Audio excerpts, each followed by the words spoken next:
Woke up feeling great today. Hit the gym and blaze the ways. Tying up my runners. Bitch, I'm trying to pave the way.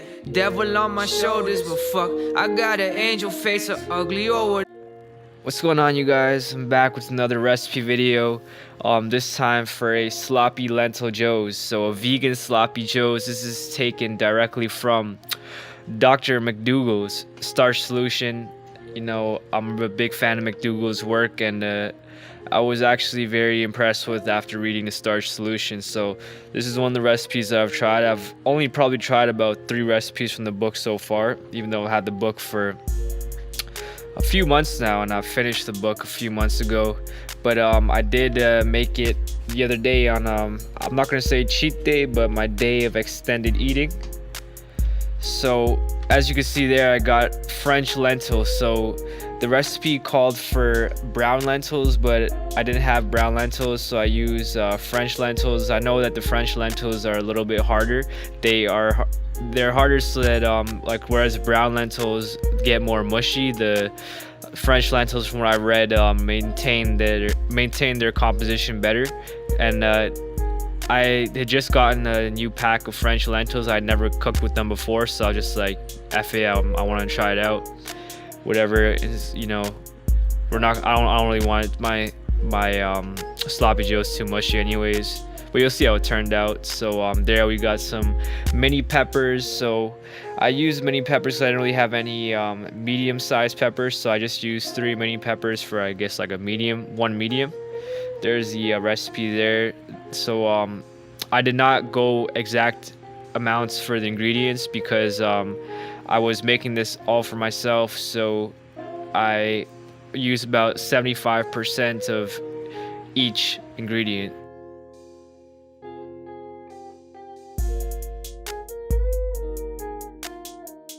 So these are all like the different brands, I guess, variations of the ingredients that I use for this recipe. And right there, that's coconut sugar. So the recipe they call for brown sugar, but I just decided to use coconut sugar. I just felt it was more natural. Whenever I can see the opportunity to put something that I think is better, like a more natural ingredient, I will put it in, or like modify it to fit my diet and my lifestyle. Then as long as the flavor profile is relatively similar to the original recipe, I think you're good to go.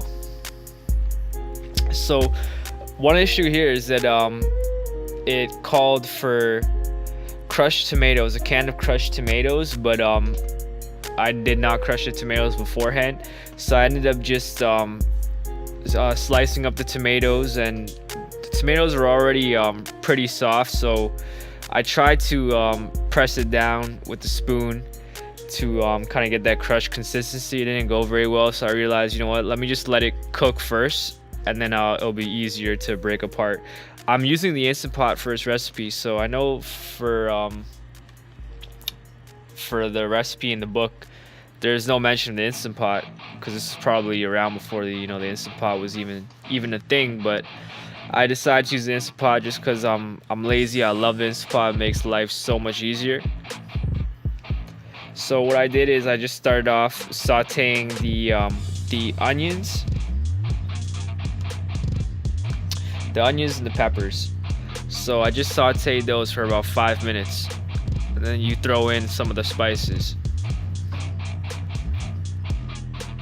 and just make sure that you add some water in, just so the onions and peppers don't stick to the bottom, and just so there's some liquids so the spices could soak as well. So I use paprika because I know the recipe did call for chili powder, but seeing as I'm dealing with psoriasis, skin disease, I figured I didn't want to go for something too spicy that would stimulate my immune system too much. I know some people avoid paprika as well, like they avoid nightshades in general. Me, I believe I'm okay with nightshades. I think I went a little bit overboard on some of these sauces, but whatever. I love my food very flavorful and saucy, so if I went a little bit above that 75% threshold for each ingredient, you know, it is what it is.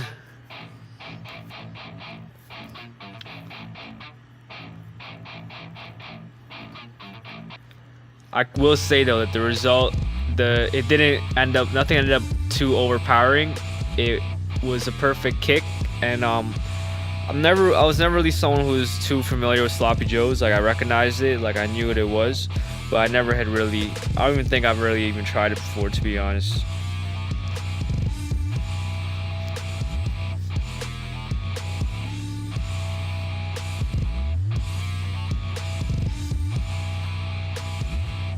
So basically, once you saute all the peppers and the onions, then you toss in the tomatoes and have all the veggies sauteed, mixed with the spices. That's when you put in your lentils. Add some more water to the Instant Pot, because if you don't have enough water, the Instant Pot will not pressure cook properly. Also, always make sure that when you're using the Instant Pot, put the valve to sealing. Sealing is where it will actually start to pressure cook and let the air out. Venting is when you're done and you want to release all the built up pressure inside. First recipe, I did have some Char gluten-free hamburger buns. I love gluten-free. Well, I wouldn't say love. I usually stick to gluten-free just because dealing with my skin condition. I just try not to aggravate it, and I know I hear a lot about gluten being an aggravating factor, so I try to keep my gluten in my diet to a minimum. So you want to be careful when they're done and you're turning the pressure valve to venting, just because some hot water can spray out and there's a lot of built up pressure inside. As you can see, it comes out pretty quick and it's pretty hot, but just keep your fingers to the side and you should be fine. You want to get those burger buns nice and toasted. I put about 3 minutes on the buns, just because the sloppy joe is going to be so wet. You don't want the buns to get mushy. You want them to be nice and toasted.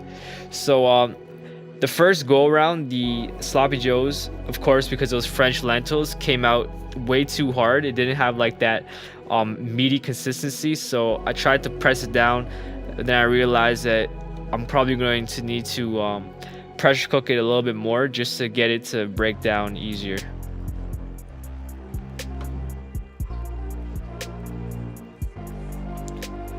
I just need another 10 minutes. And you're gonna see the burn. So the burn happens when you don't put enough water. So I didn't add enough water this time around, and it usually says burn. It is not necessarily actually burn. It's because the food is sticking to the bottom of the pan. The water's not there to separate it. But as you'll see, when I'm pulling it with the spoon, it's not really sticking to the bottom. None of it is really burnt. And that's the consistency that worked for me. You can see it's a lot more mushy, but still kind of maintaining the lentils are still maintaining their shape. So if this was brown lentils from the first go around, the whole thing would have already been mush. You wouldn't be able to make out the shape of the lentils.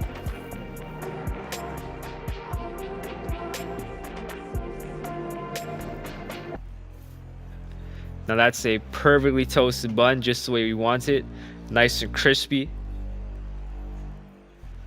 And I made 2 sloppy joe's burgers. Like I said, a day of extended eating, of extended calories, so made sure I enjoyed myself. And you just want to load those up. It came out looking great. It has that kind of meaty look. This is a great whole foods plant-based meal.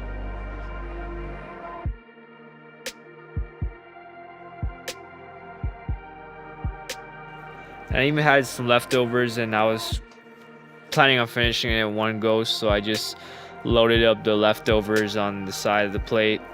Just ate that separate. Looking back, it would have been optimal with the brown lentils to have it even more kind of like a ground beef consistency, but I'm still quite satisfied with how the French lentils turned out. The taste was amazing. The taste was it was lots of flavors, from the Worcestershire sauce, Worcestershire sauce, the mustard, the paprika, and all like the other little spices, and the brown rice vinegar that I added.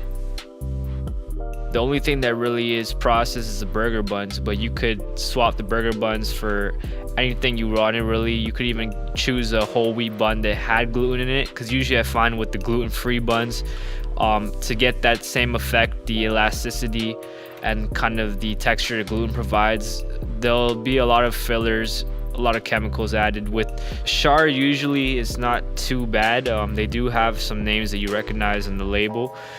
With these hamburger buns, they had modified cellulose, for example. That was something that I would say to try to stay away from on a regular basis. For anyone that's concerned about macros out there, I know some of you may have some big fitness goals coming up for the summer. I did put in the portion sizes I ate into chronometer. I did not put any of the spices or anything, because usually those are just negligible. But I put the solid foods, so I put the French lentils, onion, tomato, peppers, and the buns in.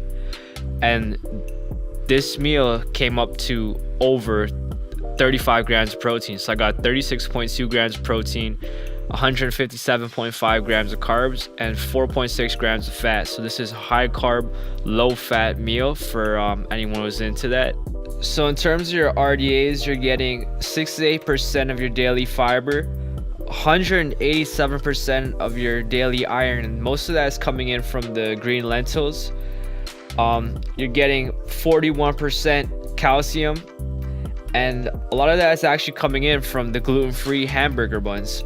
And then 127% of vitamin A and 235% vitamin C, and the bulk of those are coming in from the peppers as well as the tomatoes. So this one meal is definitely packing a punch in terms of nutrients. Thanks for watching. Just a little quick recipe video just to show you how this turned out for me. Just somebody with a skin disease who's interpreting the recipes in that book. Someone with psoriasis who's making the recipe work for them. Hope you enjoyed it. If you want to see more recipe videos, let me know. Comment if you try this recipe, if you tried anything from Starch Solution. Like, and please subscribe. Thank you. Have a good day. Be back soon.